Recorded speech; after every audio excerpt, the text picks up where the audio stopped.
Once this was a land alive with lions and wolves, jaguars and bears. There were great sharks swimming the seas, and eagles aloft in the air.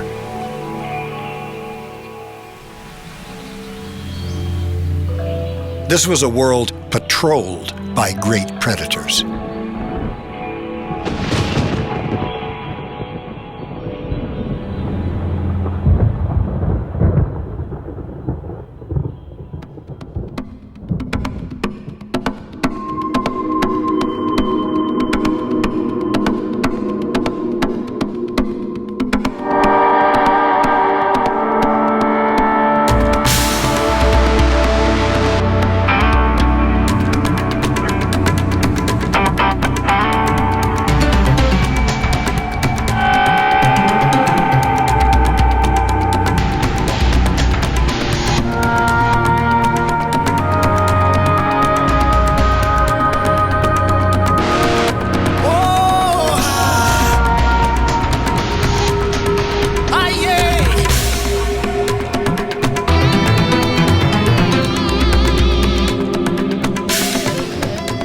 We've underestimated the force of predation in nature.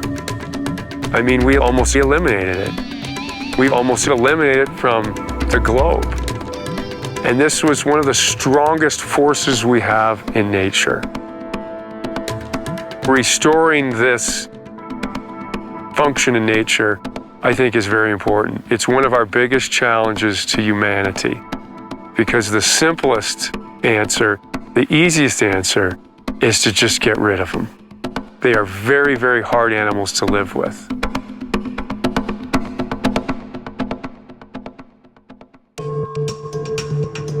It is one of the great paradoxes of our existence. Out of death comes life. Ever since Darwin, predation has been proposed as one of the evolutionary drivers of the diversity of life. And now, at the dawn of the 21st century, Darwin's successors are adding hard evidence to the theory of entire chains of life flowering in the presence of great predators. Yet these are bittersweet discoveries, for the great predators have all but vanished from sight, just as the value of these lords of nature comes into focus.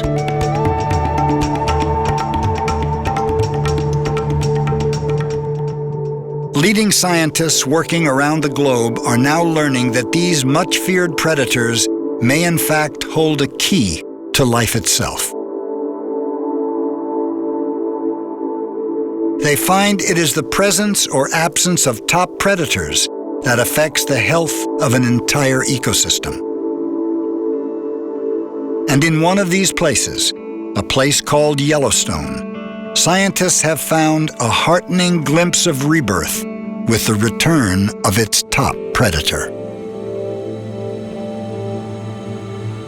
Bill Ripple, an ecologist from Oregon State University, first came to Yellowstone National Park in the mid-1990s, with big predators far from his mind. Ripple was concerned about plants, in particular Yellowstone's aspen trees, and what had become their disturbing and mysterious demise. Ripple knew the aspen as one of the premier magnets of wildlife in the mountains of the American West. And it struck me, why in this world-famous bastion of nature should the aspen be dying? I thought, somebody ought to be solving that mystery. Ripple had learned of the dying aspens from his colleague Robert Beshta, who had independently come upon another disturbing mystery to solve in Yellowstone. I first visited the Lamar River in 1996 and was amazed at what I saw. Stream banks were rapidly eroding, their ancient soils being washed downstream. Willows were eaten down to nubs, and young cottonwoods were all but absent from the system. It was a huge problem, and the question was why. And I decided then and there that someday I would come back and attempt to unravel the answer to this question. Together, Ripple and Beshta began what would become an odyssey of discovery. venturing back and forth over the coming years to gather data and measure the ongoing evolution of Yellowstone's ailing ecosystems. This must be one of the oldest trees in the park. Cottonwoods. Looking through historical photos and examining Yellowstone's surviving trees, what they quickly came to realize was that whatever was to blame, it had begun many years before. We found that nearly all of the aspens stopped reproducing in the 1930s and 40s, and that led us to examine the potential culprits behind this event. The only major event that coincided with that last generation of aspen was the extermination of Yellowstone's wolves. For lack of wolves, Yellowstone's aspen had apparently stopped growing. Beshta, watching his cottonwoods, would soon come to similar conclusions. When wolves disappeared from Yellowstone, cottonwoods stopped growing from little plants into large trees. They just shut down. Ripple and Beshta's discovery of Yellowstone's uncanny link between failing forests and missing wolves served as an omen for much of America. For not just Yellowstone, but the entire country had been nearly swept clean of its big predators during an eradication campaign that waged war on any animal deemed a threat to livestock or game populations. By the 1930s, most of the lower 48 had recorded their last wolf.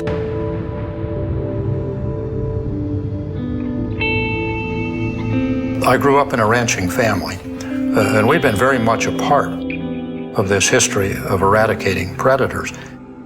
The paradigm of ranching was to clean the rangeland of all threats, not only to the livestock, but to the grazing base. And that meant eliminating, creating a silent landscape. The list of predators you had to get rid of was just like this, starting with grizzly bears, jaguars, cougars, wolves, then lynx, then bobcats, and pretty soon you just sort of wiped it all out.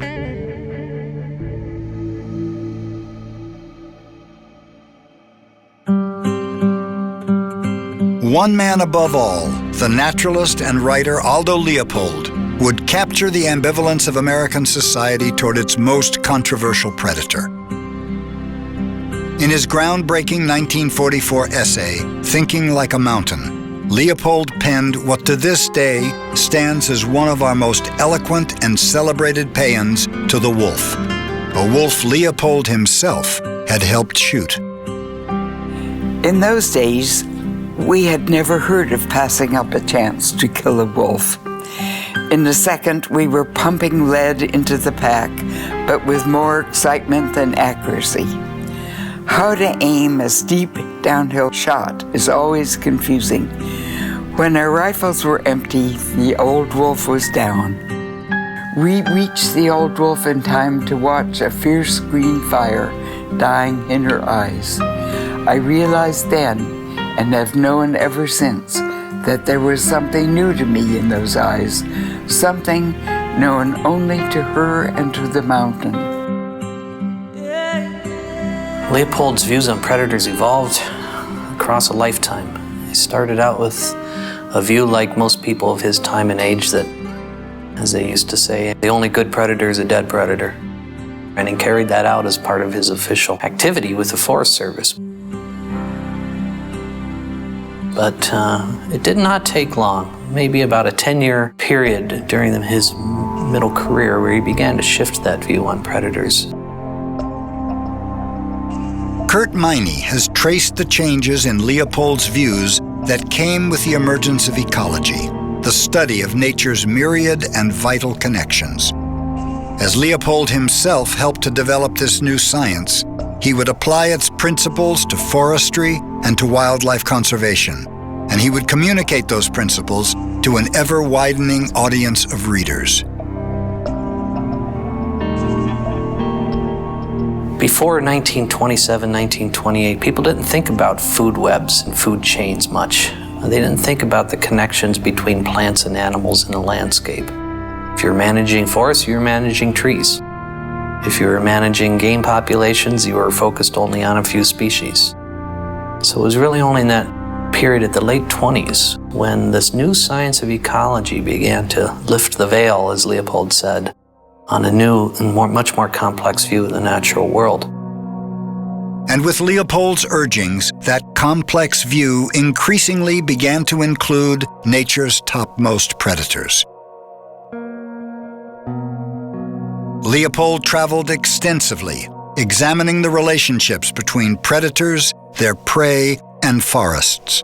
From the high mountains and plateaus of the Southwest, to the canyonlands of Utah, to the intensively managed forests of Germany, Leopold brought back warnings of lands ravaged by too many deer and elk, lands conspicuously lacking their great predators.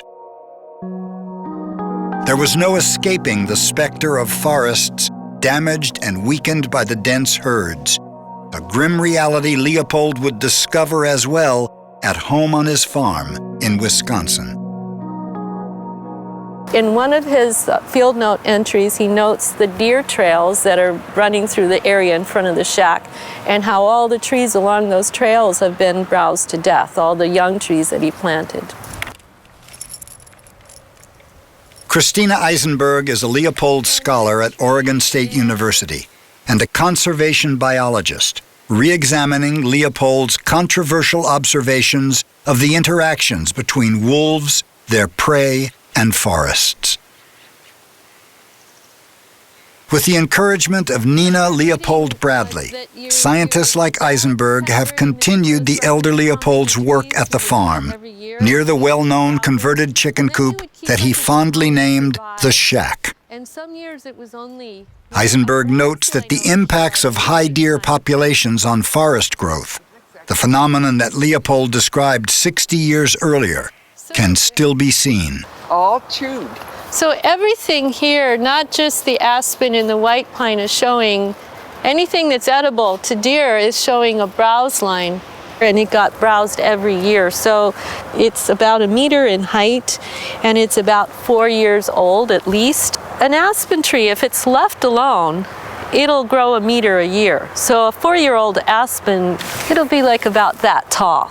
So when you see something like this, you look at this tortured tree, and it's not being allowed to grow. It keeps trying to grow, and it can't. Here's another old aspen. This one dates back to the 1920s or so. And there really isn't anything in between these old aspen and these young aspen.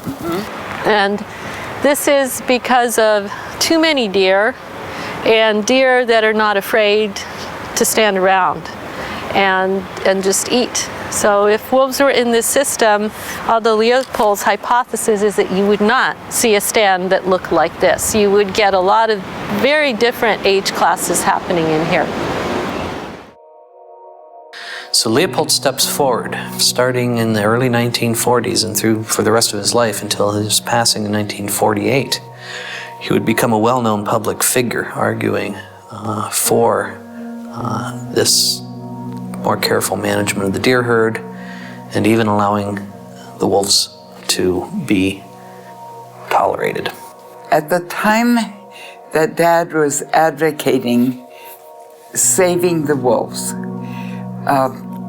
it was a time of a real depression for him because the Conservation Commission did not agree with Dad's philosophy.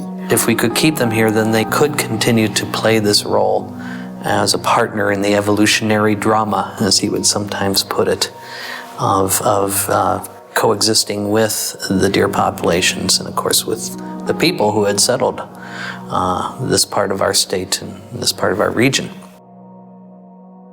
And it would become a very bitter and vitriolic dispute through the 1940s as Leopold tried to convey a very difficult lesson to a generation that was not quite ready to hear it. And he was being condemned by the local newspapers, by the local hunters, by the Conservation Commission. They were all smiling at him and saying, well, they were belittling him. It was a very sad time for Dad.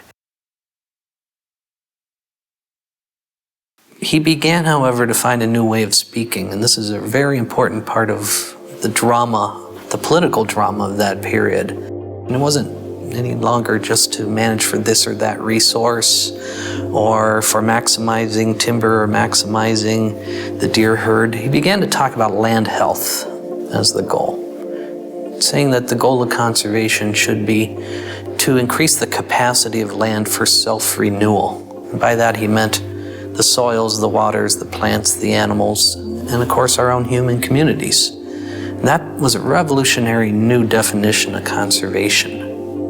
If we could increase the capacity of the land for self-renewal, then we could say it's healthy. If we lost something, if something was degraded, if populations went extinct or invasive species came in, or if soil erosion or water cycles were disrupted, then we were living in a land that was not healthy. So this question of the role of predators and their relationship with their prey became central to this brand new way of thinking about conservation that Leopold would then go on to make immortal in his writing in the Sand County Almanac. I was a young man and full of trigger itch. I thought that because fewer wolves meant more deer, that no wolves would mean hunter's paradise. But after seeing the green fire die, I sensed that neither the wolf nor the mountain agreed with such a view.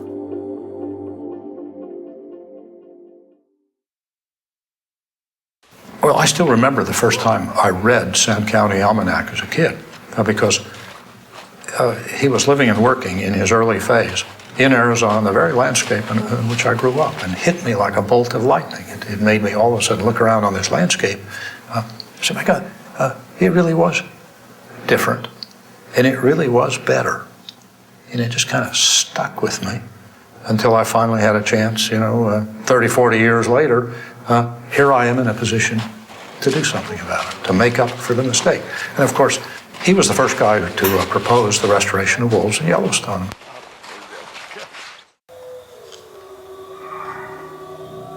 "25 years after Leopold's death, his wish for bringing wolves back was finally given life when in 1973, Congress passed the Endangered Species Act.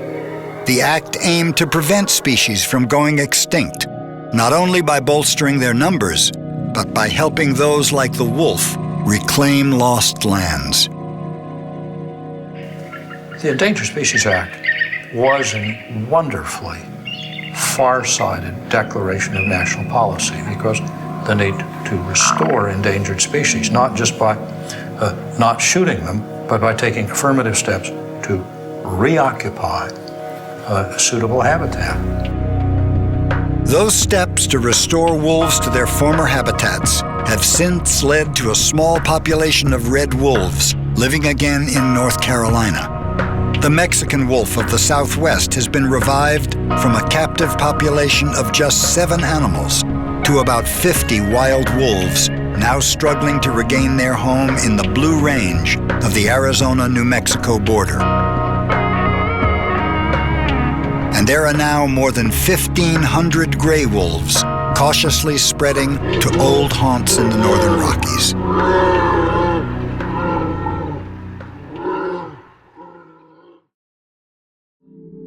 When the last 2 wolves were vanquished from Yellowstone National Park in 1926, those in charge believed they had ridded themselves of a demon.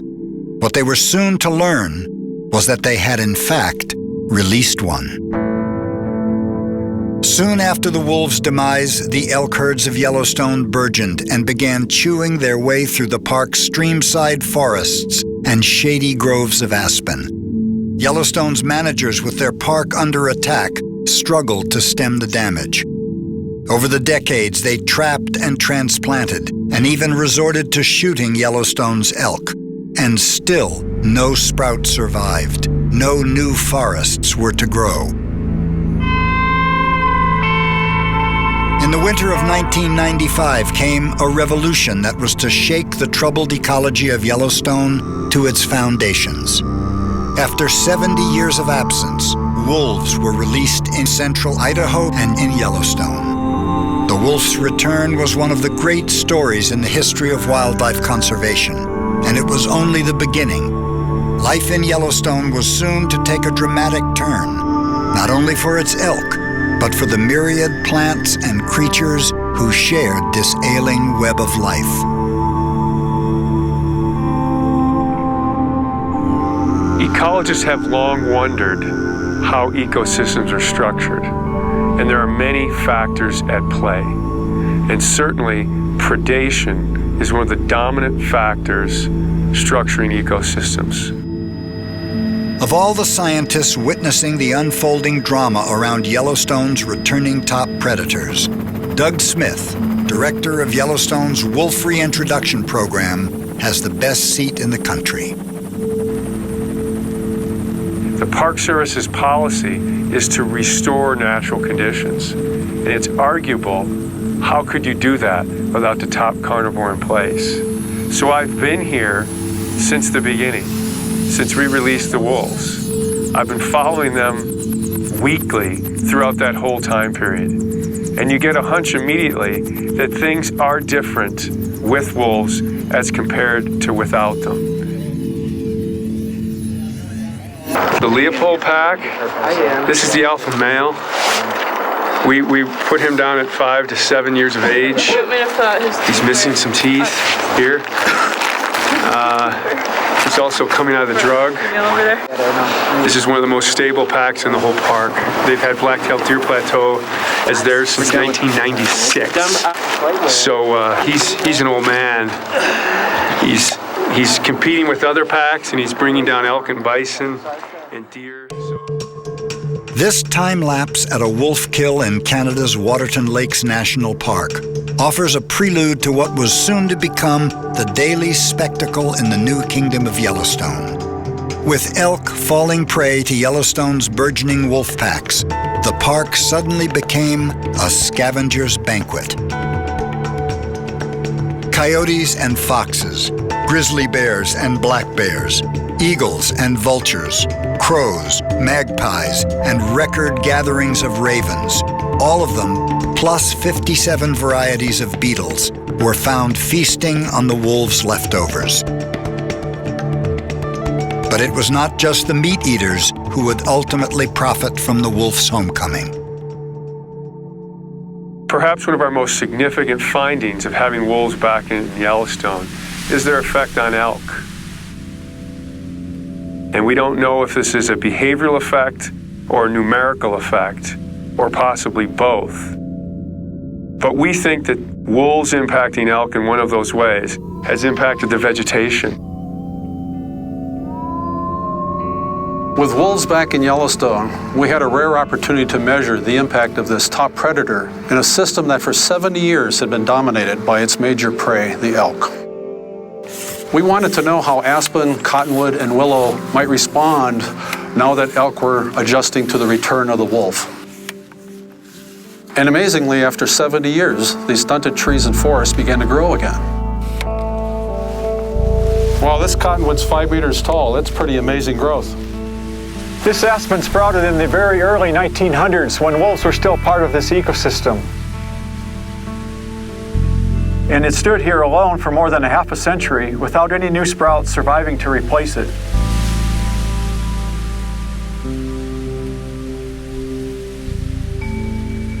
And then finally, these young trees started growing again in the late 1990s.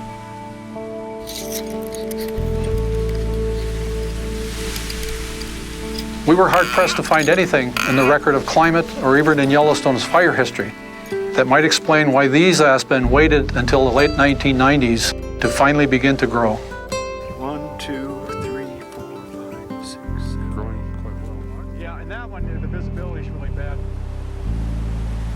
The only factor we can find coinciding with the failure of aspen to grow above the reach of elk over a period of many decades is the removal of wolves.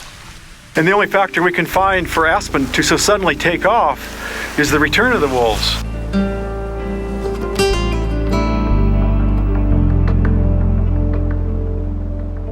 It was as if the eternal winter had finally broken. life had returned to Yellowstone.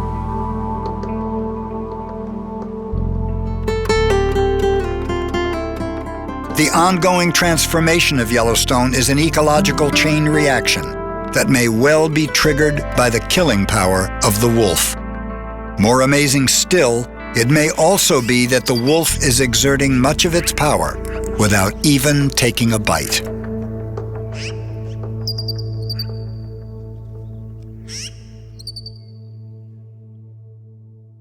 Having fewer elk in this system is finally allowing these stream sites to flourish.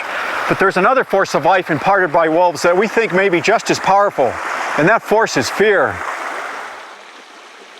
We first began noticing these flushes of growth along certain streamside areas, and we asked ourselves, why here?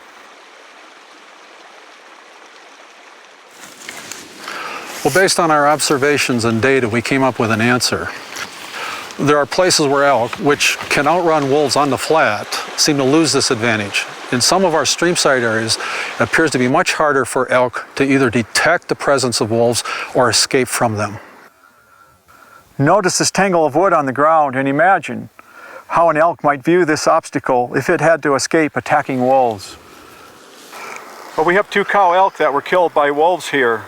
This is a very risky place for elk to be.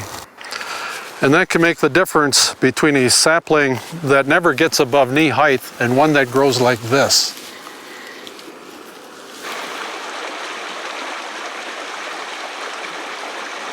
Many consider wolves to be a very important effect on the release of willows and possibly aspen in the park. Others aren't so sure. How can so much be attributed to just the return of the wolf? Scientists from around the West have converged on Yellowstone to better understand its rapidly evolving ecology. Among the many theories for the changes, in a land eternally rocked by climatic swings and episodes of raging wildfire, wolves have emerged as one of the pivotal forces of Yellowstone's nature. And so one of the most dramatic things we think wolves are involved with is a return of willows like this. And this is a food source for other animals like beavers. Beavers use willows almost exclusively here. Known as an ecosystem engineer, the beaver, with its lodges and ponds, brings its own cast of wildlife, from fish and frogs to insects and bird life. Since the wolves' return, beaver colonies in the northern range of Yellowstone have increased from 1 to 12.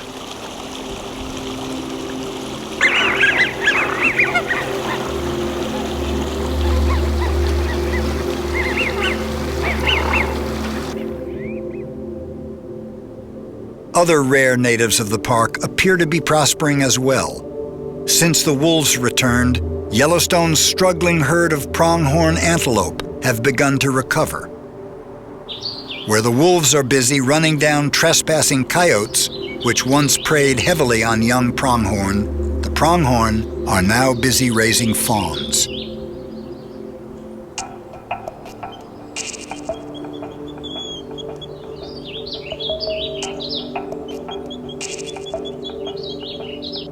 The land of the wolf now features daily feasts of leftovers, food for all, from beetles to grizzly bears.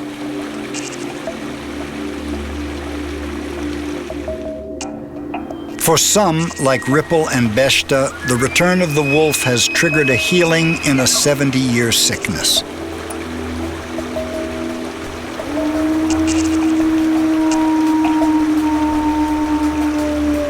Finally spared of too many elk, certain streams in Yellowstone have become increasingly cloaked in willow. And with the willows, songbirds have returned to nest, and beavers to build their lodges, and fish and frogs to breed in their pools.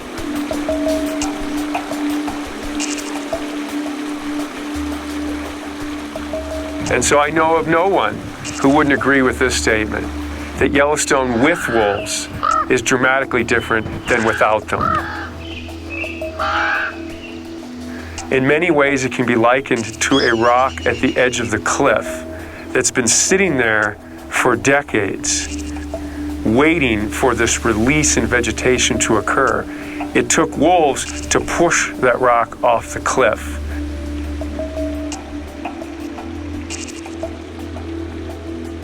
So having grizzly bears and wolves and cougars back across the American landscape, keeping them in the Canadian and Alaskan landscape, are certainly some of the bigger questions we should be talking about.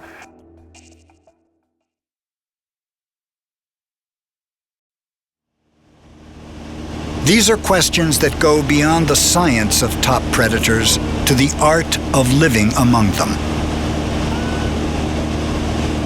From the farm country of Minnesota, which has also been wolf country far longer than any place in the lower 48, come encouraging models of coexistence forged in time and patience. The wolf density in Minnesota is probably the highest density of wolves in the lower 48 states. And currently, our wolf population is at about 3,000 wolves. There's extensive human activity within those areas. When we were shopping for farms, we were told there would never be wolves here because we're too far south, because we're between two major highways and relatively close to two large towns. Janet McNally raises sheep on her farm just 2 hours north of the Mall of America, a land lately running with wolves. In 1991, I heard my first wolf howl.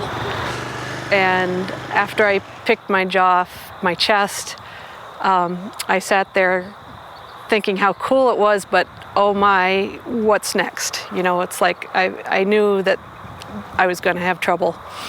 In 93, we had our first wolf depredation. And then in 99, and in the first 10 days of lambing, we lost 40 lambs. Currently, there are approximately 8,500 livestock producers in Minnesota's wolf range. In any given year, 70 to 100 of those will be directly impacted by wolf predation. So it turns out that about 1 or 2% of the producers are impacted annually by wolf damage in Minnesota.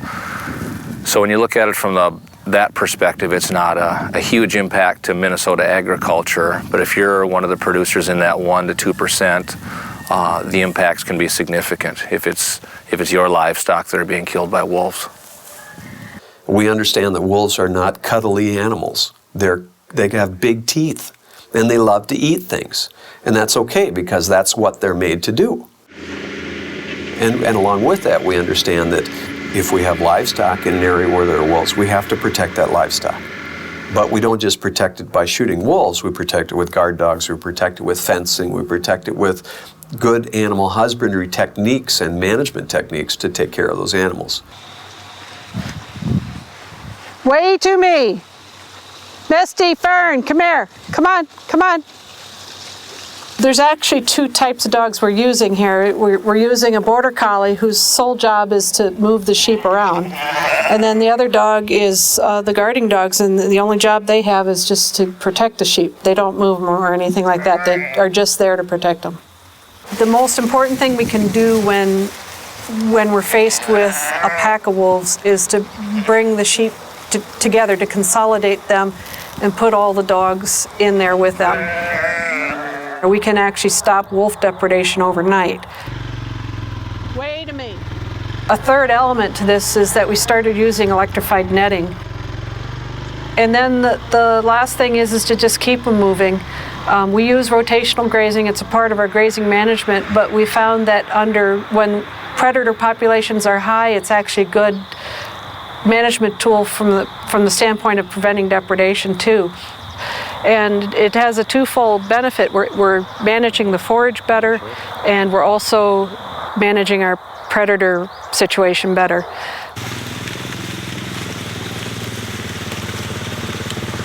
There's no one thing. You have to do all of these things together to actually stop depredation. That experience in 1999 was the last time we had any wolves kill any sheep. Because we've had wolves for so long, I think that's one of the reasons why wolf conflicts in Minnesota aren't quite as intense as they are in some areas. People have been around wolves for a long time, whereas when you look to Wisconsin or Michigan, wolves are a little bit newer there, so people aren't as familiar with them. There's more unknowns, and so that can create some concern, fear. And out west, where wolves were reintroduced, there's sort of that same dynamic, as well as the feeling that, you know, the government did this to it. They brought the wolves back. So wolves were always here, even though their numbers were reduced. They were always here, and most people now in Minnesota have, at least in the northern part of the state, have grown up knowing that there's wolves around. So that uncertainty, I think, is not there, that can create some fear in people. We've had wolves as long as I can remember. Robbie and I took over parents' farm in the late 70s, 30 years ago. My dad was a shooter. If it looked like a wolf and it was coming in anywhere as near his gun, he shot it, and that's the way it was. And no questions asked. Just deal with it and get it out of the way. David Radayich, his wife Robbie, and their son Lee raise cattle in the midst of one of the densest populations of wolves in Minnesota. At any given time, there may be as many as 10 wolves within a mile of their farm. And the wolves, I see them, their daily life, running around, follow the tractors, catching mice, and we're making hay, harvesting corn. As soon as they see me, they keep eye contact, but they keep their distance, otherwise they run away. But there are times when the wolves become more than curious neighbors, when the Radayiches must act to protect their calves. And like Janet McNally, they make adjustments. We try different management things to keep the wolves at bay. We're feeding our cow herd at night, or right before dark, and that delays the cow's birthing process for 5 to 6 hours. And so during the darkest part of the night, we're not having many calves at all. And I think that takes pressure off of our cow herd. And so if we can calve during the daytime, there's usually a little bit more activity going on, and I think the wolves are a little bit more afraid to come out into the open. Yet even with the Radayiches' vigilance, there come occasions when deterrence fails, when to keep their cattle alive, a wolf must die. A call goes out to the Federal Animal Control Agency, U.S. Wildlife Services. We try to respond within 24 hours of receiving a complaint. We're only removing wolves in response to depredations. We're not indiscriminately killing wolves across the landscape. And over time, we've developed a level of trust, at least in Minnesota here, with wolf proponents as well as the livestock producers, kind of finding that middle ground. One of the reasons we have our farm here is because the benefits far outweigh the problems. Raising cattle, growing crops, whether it's wheat or corn or hay, anything has its obstacles, and wolves are just one part of the picture. How many of the people in this country can sit on their patio or look out their picture window and see a wolf run across the yard? Mm-hmm. It's annoying, but it's absolutely beautiful. Farmers deal with nature every day they step out of the house. And we deal with the weather, we deal with the trees, we deal with the grass, we deal with the animals, we deal with the wolves. They were here before us, and we've just learned to live with them. I'd say the main goals of the Minnesota Department of Natural Resources Wolf Management Plan are to, number one, allow wolves to exist where they may, with no geographic or numeric constraints imposed on the wolf population. The goal, number two, is to manage human-wolf conflicts and address them where they occur. And there will be no public harvest of wolves for the first 5 years following delisting, after which there could be, but it will be based on a lot of public discussion and public comment to decide whether there will be a public harvest of wolves in Minnesota.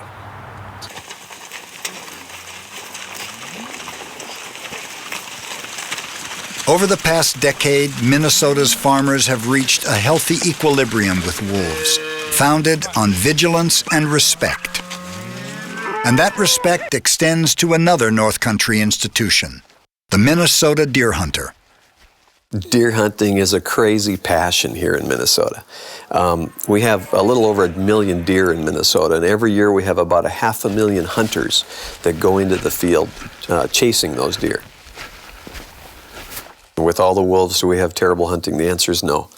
Now, there are certain areas of the state, especially in the north central portion of Minnesota, where there are a lot of wolves and a number of packs. Or deer hunting is a little tougher because the deer are a little more wise. They're always on the edge because a predator is looking to eat them. The hunters are going to find, and guides are going to find that they're going to have to change some of their tactics on where they go and what they do, because the animals are going to change. The prey species, the elk, the deer are going to be moving more. In a way that leads to, you need to be a better hunter. You need to be a better guide to understand what's going on. Here in Minnesota, there used to be the mentality 30 years ago or 40 years ago, more like 40 years ago, that if you saw a wolf, it was better you shot it and left it, let it die. That mentality isn't here now because we've grown to be accustomed to the wolf, we've grown to understand them more. And I think you're going to see that same learning curve happen in Western states.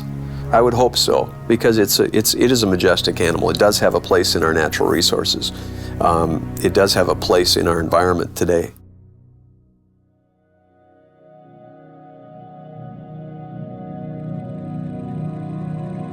The West is where the country's tolerance for living with wolves is now facing its greatest test.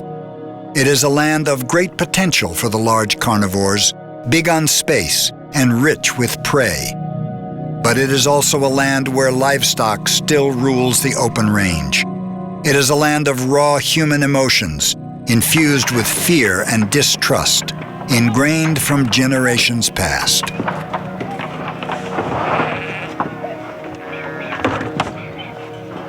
If I see a wolf, if he's close enough to where he's supposed to be burying my sheep, I'm going to shoot him. John Faulkner is a third-generation sheepman who runs one of the largest sheep operations in Idaho, much of it on public land. And ordinarily, he would have no hesitation if he saw a wolf near his sheep.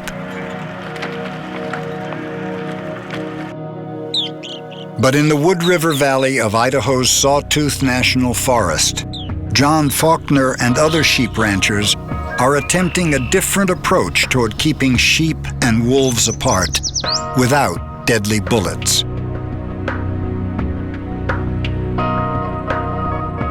With the help from the conservation group Defenders of Wildlife, Idaho Fish and Game, U.S. Forest Service, and U.S. Wildlife Services, the ranchers of the Wood River Valley have been testing their non-lethal techniques in what is considered the sheep superhighway of central Idaho, patrolled as it is by the resident Phantom Hill wolf pack.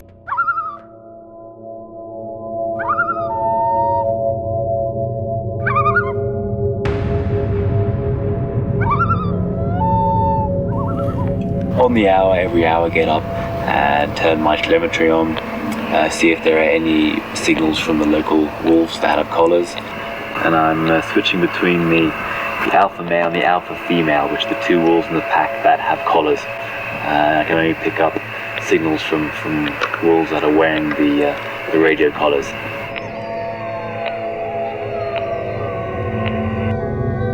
Jesse Timberlake is the manager of the Wood River Project for the Defenders of Wildlife. As well as he must watch his sheep, Timberlake must watch his wolves. Last night, there was wolves howling all around, just on the ridge above where the sheep were. So when they do that, then I get up and start walking around the sheep, making sure they're right. If the wolves keep on howling, then I have an air horn I might use to scare them away, or a little starting pistol.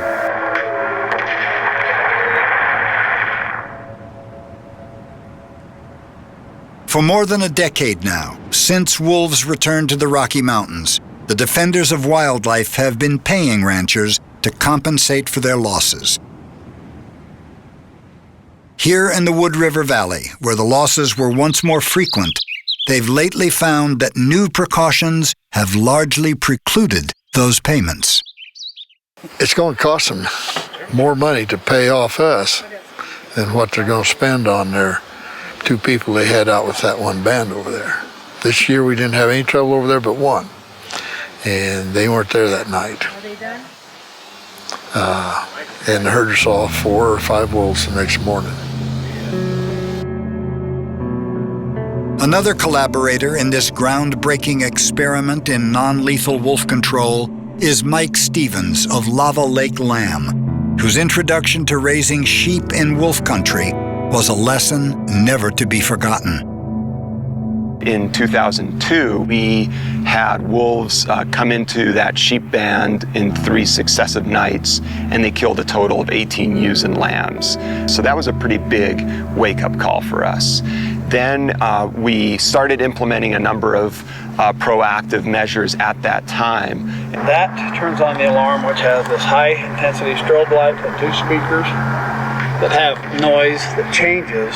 In a situation like this, it's just to alert the herder, because the sheep are already not going to be in this enclosure, but we want to let the herders know, you better get up because you got wolves close by, collared wolves.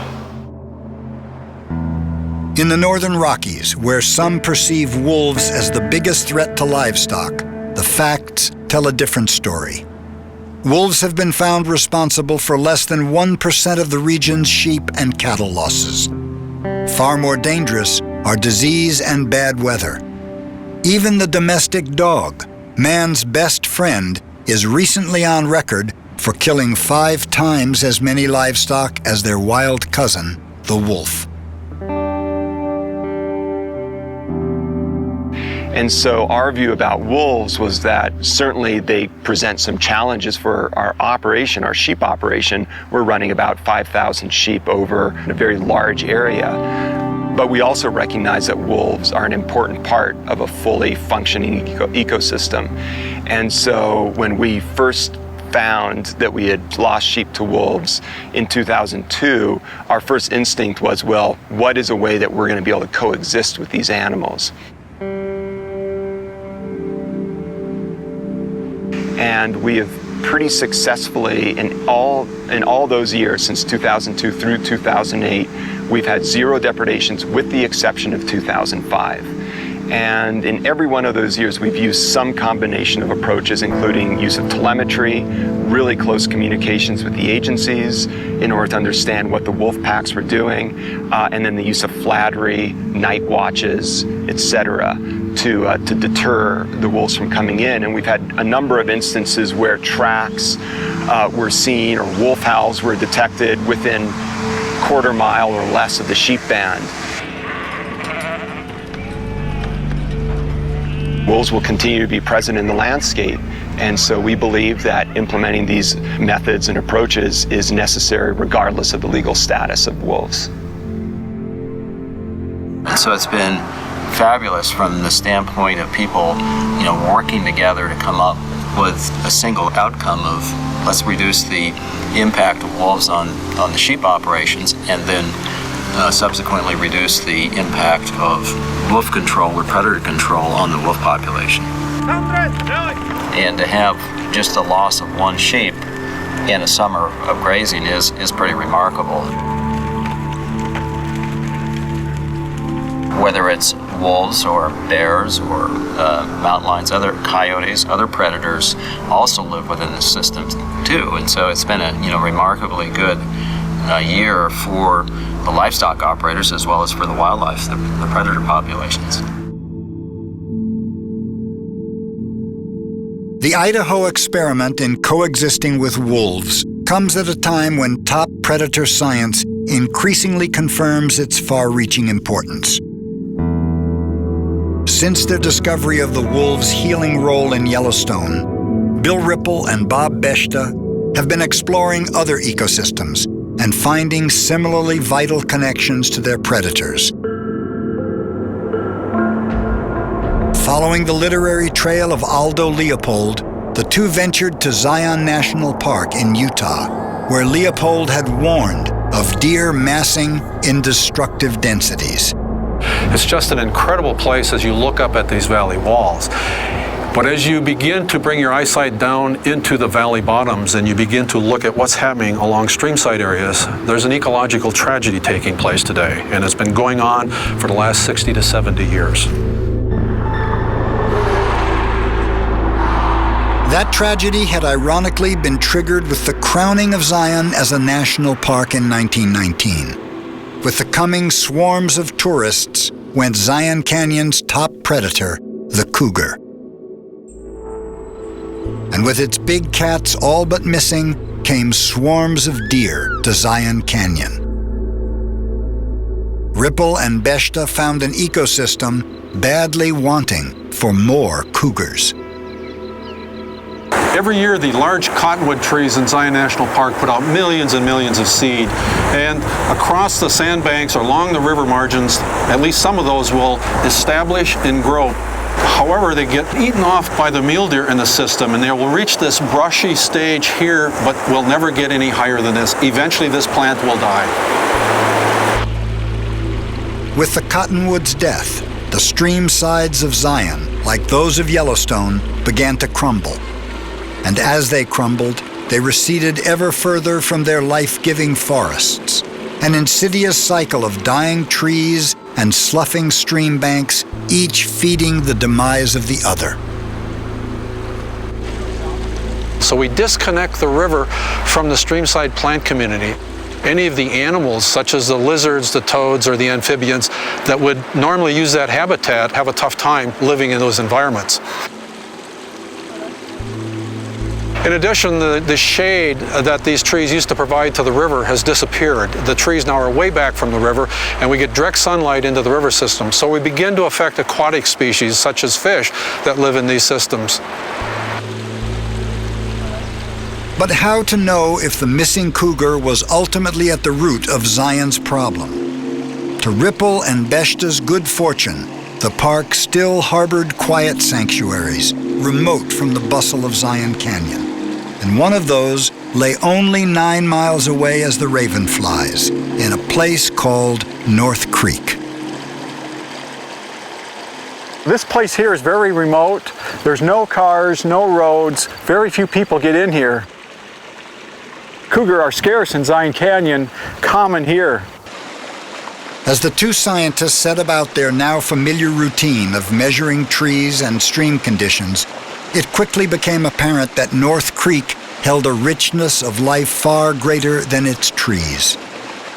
I walked up and down these banks and I took an inventory and put them in this notebook here as to what species I found, what wildflowers, and frogs, toads, lizards, and butterflies. And we added all those up along the stream here, and then we compared those with Zion Canyon. The contrasts were nothing short of astounding.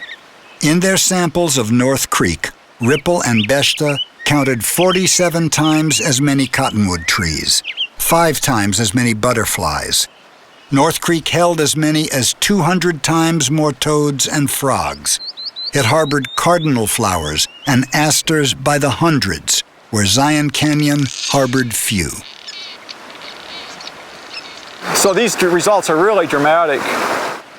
And we think this is linked back to the presence of the cougar here, and the way cougar prey on deer, and deer eat the plants, and then the plants are highly connected to the biodiversity and the food web.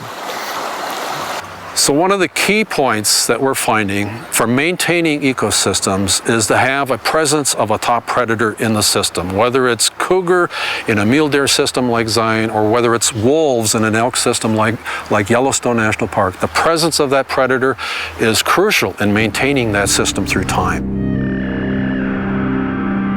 Ripple and Bechta would go on to research the role of top predators in more national parks, each drawing uncanny parallels to the other, each echoing the concerns of Leopold 60 years before. These supposed bastions of wild America, where, lacking their top predators, were destined to decay. Scientists from around the world now confirm wildlands and oceans worldwide are falling under silent siege from within. Where they are missing their top predators, they are missing the key species that once sustained far richer, more resilient communities of life.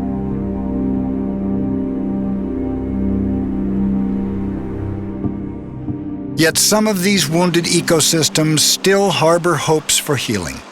Amazingly enough, even at the dawn of an increasingly crowded century, we find unlikely wildlands surviving. Grand, open spaces, perhaps still big enough to house the great beasts in numbers necessary to perform their vital role.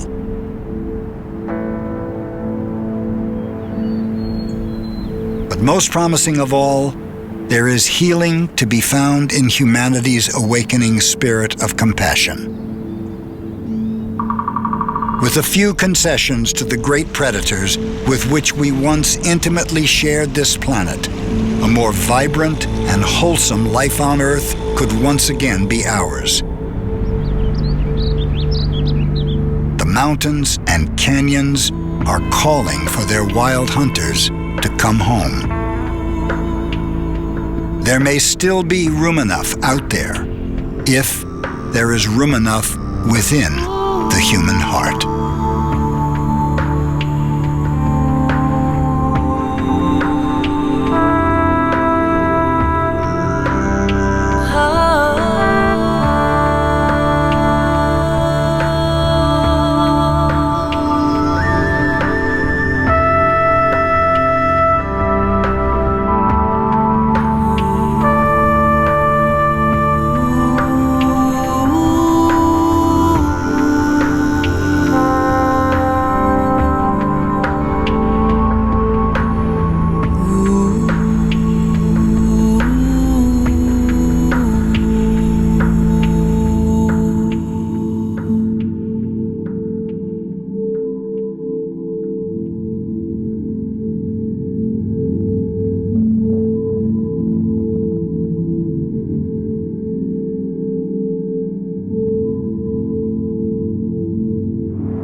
It is one of the great paradoxes of our existence.